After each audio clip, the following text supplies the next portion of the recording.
Hello मेरे प्यारे बच्चों, बोलो केड़ो हाल है, केम छो।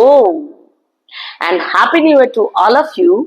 और मुझे पता लग रहा है कि आप बहुत ध्यान देकर पढ़ रहे हो, आप बहुत अच्छे से पढ़ाई कर रहे हो।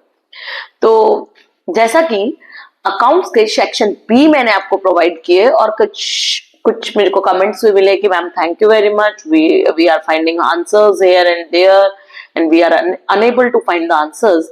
और आपने दे दिया तो थैंक यू वेरी मच, हमें बहुत हेल्प मिल रही है। तो मैंने सोचा क्यों नहीं स्टैटिस्टिक्स का भी सेक्शन बी आपको प्रोवाइड किया जाए, ठीक है, विद एक्सप्लेनेशन के साथ, ताकि आप अगर ये वीडियो पूरा सुन लेंगे तो आपको सेक्शन बी सिर्फ समझ में ही नहीं आएगा, साथ साथ याद भी हो जाएगा। और बच्चों एक और बात बताती हूँ, हम जैसे मूवी देखते हैं, हम गाने सुनते हैं, तो क्या होता है, हमें वो सुनने की कैपेसिटी हमारी थोड़ी ज्यादा होती है एज कंपेयर टू याद रखने की।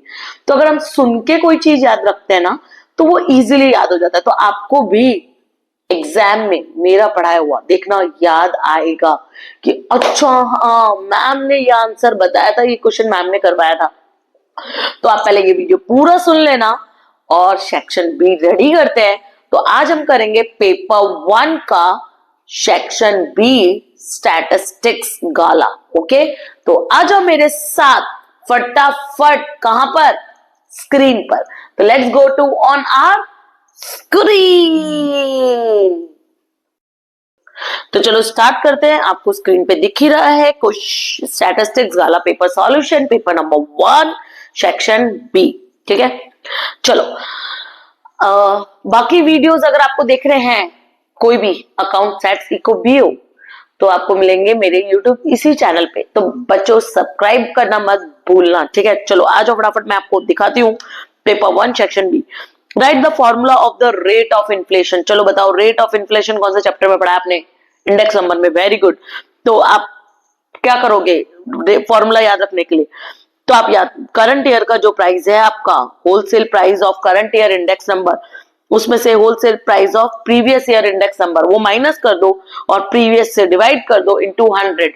Ultimately difference between a current year price and previous year price divided by base year price into 100। यही तो करते थे हम, 30 हमेशा नीचे आएगा।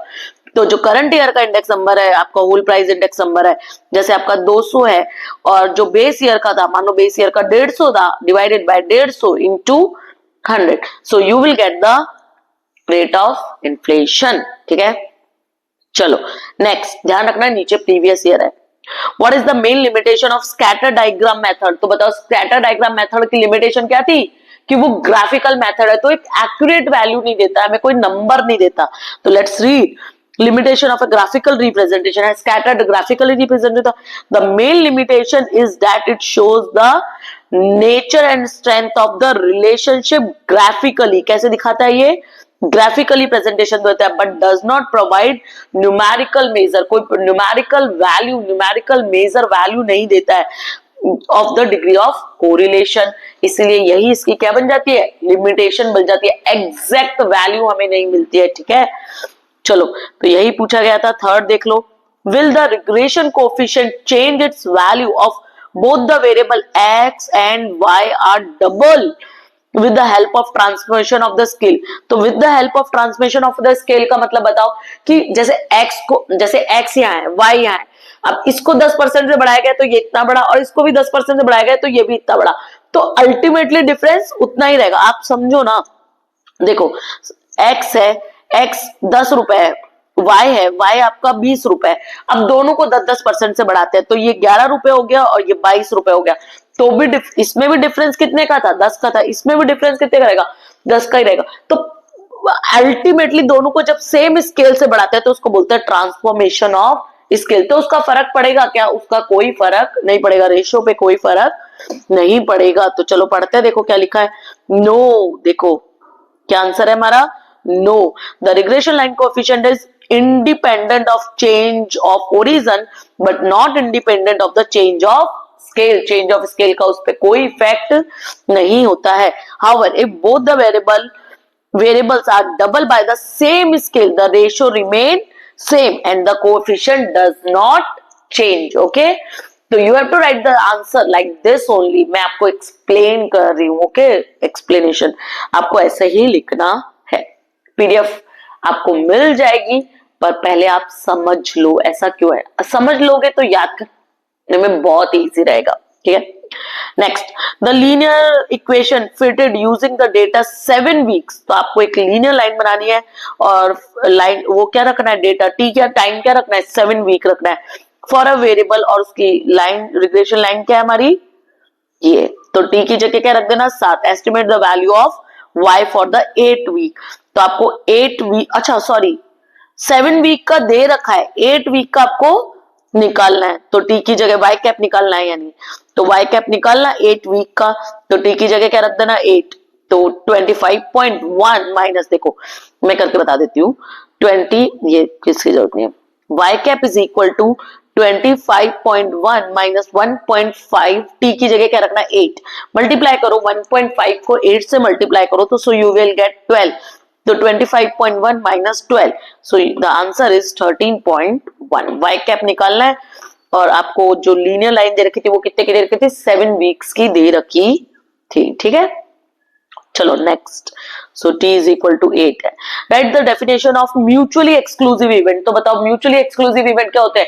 म्यूचुअली एक्सक्लूसिव इवेंट होते हैं यानी जो एक इवेंट दूसरे इवेंट से बिल्कुल अलग है, उन दोनों में कुछ भी कॉमन नहीं है, इंटरसेक्शन नहीं है। तो इंटरसेक्शन क्या होता है वहां पे, फाई होता है। फाई मतलब जीरो, नो इंटरसेक्शन।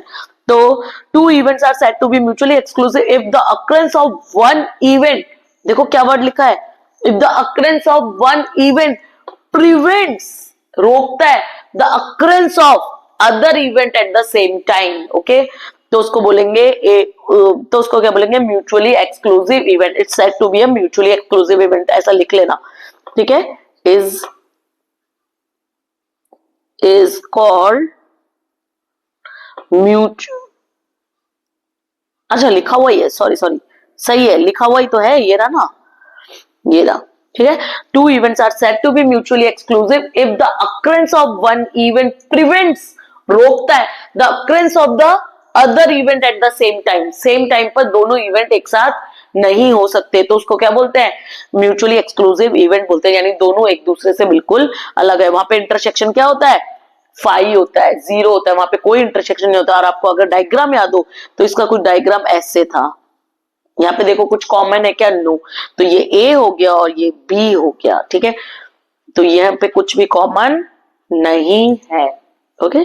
चलो नेक्स्ट चलते हैं, mean of a symmetrical binomial distribution. Mean बोला है तो मीन क्या होता है सिमेट्रिकल बाइनोमियल डिस्ट्रीब्यूशन का, एन और पी, ठीक है।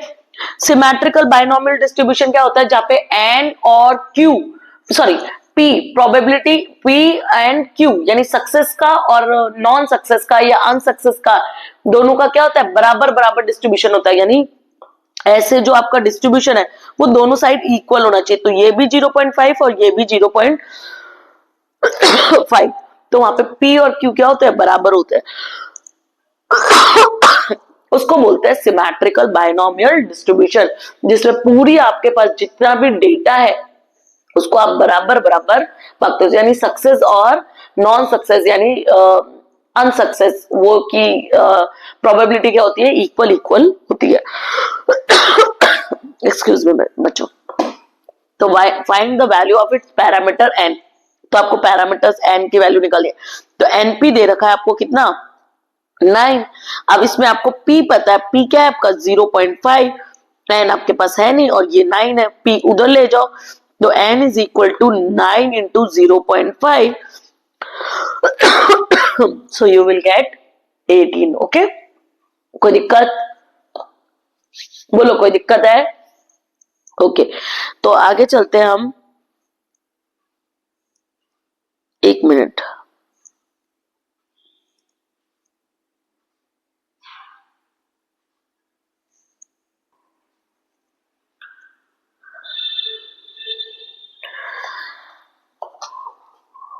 चलो ये हो गया है।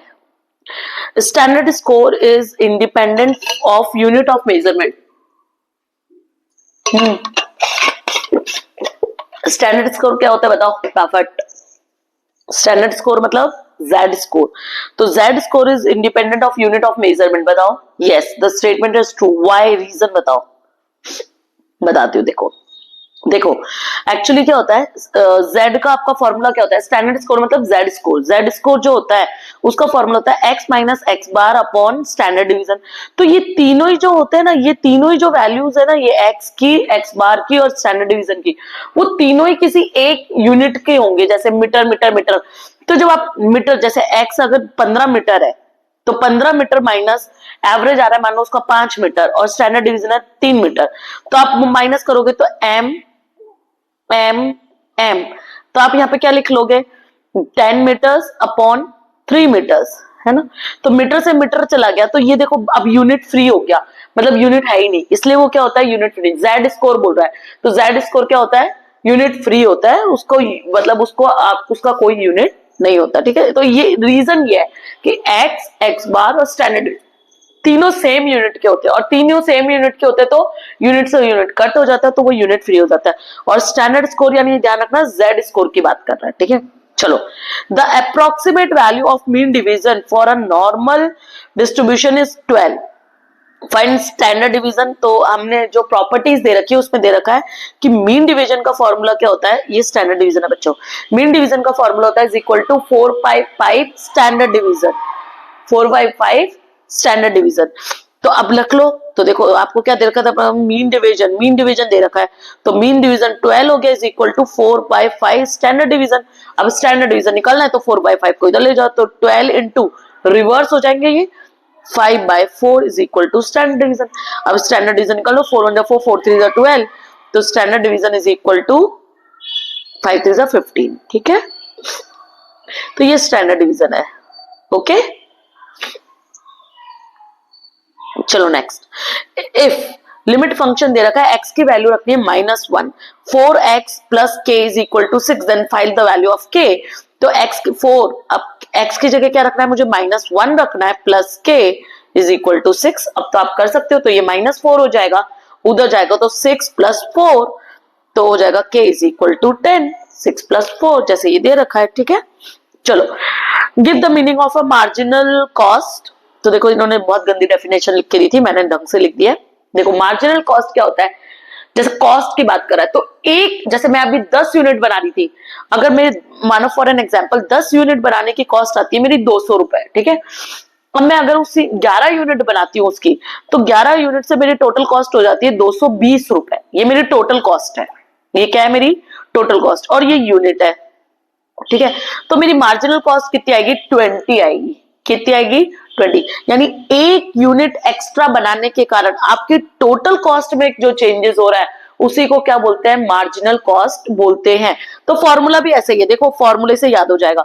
देखो क्या फॉर्मूला है, change in total cost upon change in quantity. तो देख लो आप, चेंज इन टोटल कॉस्ट कितना है, 220 माइनस 200, तो कितना आया 20, 20 डिवाइडेड बाय 1, तो आंसर कितना आया 20, ठीक है। तो देखो यही जो फॉर्मूला है वही डेफिनेशन में लिखना है। इफ द एडिशनल कॉस्ट, नहीं, it is the marginal cost is the additional cost incurred by the business और by the firm to produce one more unit of output. एक एक्स्ट्रा यूनिट प्रोड्यूस करने के कारण, एक एक्स्ट्रा यूनिट प्रोड्यूस करने के कारण आपकी कॉस्ट में जो ज्यादा चेंजेस हुए हैं, यानी कॉस्ट जो आप इंकर्ड कर रहे हो उसको ही क्या बोलते हैं, मार्जिनल कॉस्ट। तो it is the additional cost, additional मतलब एक्स्ट्रा, तो it is the additional cost incurred by the business और a firm to produce one more unit, एक यूनिट एक्स्ट्रा बनाने के कारण, जो भी आपका आउटपुट होता है उसमें एक यूनिट एक्स्ट्रा बनाने के कारण आपकी कॉस्ट कितने से बढ़ रही है, उसी को क्या बोलते हैं, मार्जिनल कॉस्ट। तो फॉर्मूला क्या हो गया, एमसी यानी marginal cost is equal to, ये जो आपका ट्राइंगल का साइन है ये चेंज इन है, change in total cost upon change in Q, quantity. तो मैंने फॉर्मूला लिख दिया है, देख लो आप, ठीक है। तो ये डेफिनेशन वो जो मैंने कट की वो वाली मत लिखना, ऊपर वाली जो मैंने लिखा है वो लिखना आप लोग, ओके। और ये मैंने आपको समझा ही दिया। अगर अब आपको इस पेपर के किसी भी क्वेश्चन में डाउट है तो you can ask me in the comment. And happy new year to all of you once again. और बेटा नया साल है, भले नया साल है लेकिन आपके एग्जाम आने में खाली 2 महीने ही बाकी रह गए हैं, तो बेटा लग के पढ़ो। आई वॉन्ट, हम जो 2 स्लोगन पे काम कर रहे हैं, अब की बार 90 पार और सबका साथ सबका विकास, तो सबका साथ सबका विकास में तो आप मेरी मदद कर ही रहे हो, लेकिन आप अपनी भी मदद करो, पूरे पूरे वीडियो देखो और अब की बार 90 पार का टारगेट बना लो और definitely you will gain to achieve. एक और चीज मेरी तरफ से करना, मैंने एक वीडियो में पहले भी बहुत पहले बोला था आप लोगों को, जितने परसेंटेज आप एक्सपेक्ट कर रहे हो उतने परसेंटेज एक बड़ा दीवार पे लिख लो, जहां आप हमेशा बैठ के पढ़ते हो वहां पे लिख लो और रोज सुबह शाम अपने सबकॉन्शियस माइंड को बता दो कि भाई, ओ भाई, मुझे इतने परसेंट चाहिए किसी भी हालत में। वो आपको हेल्प करेगा सुबह जल्दी उठने में, रात को लेट सोने में, दोस्तों के साथ हैंग आउट करने के लिए मना करने में और ज्यादा से ज्यादा पढ़ाई पर फोकस करने में।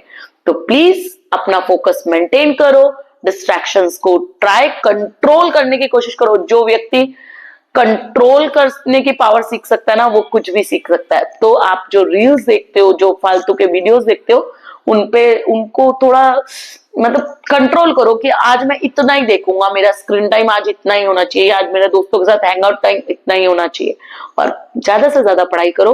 और प्लस आपके साथ जो भी ऐसे दोस्त हैं जो जिनको इस वीडियो की जरूरत है, उनको भी सेंड आउट कर देना। Thank you.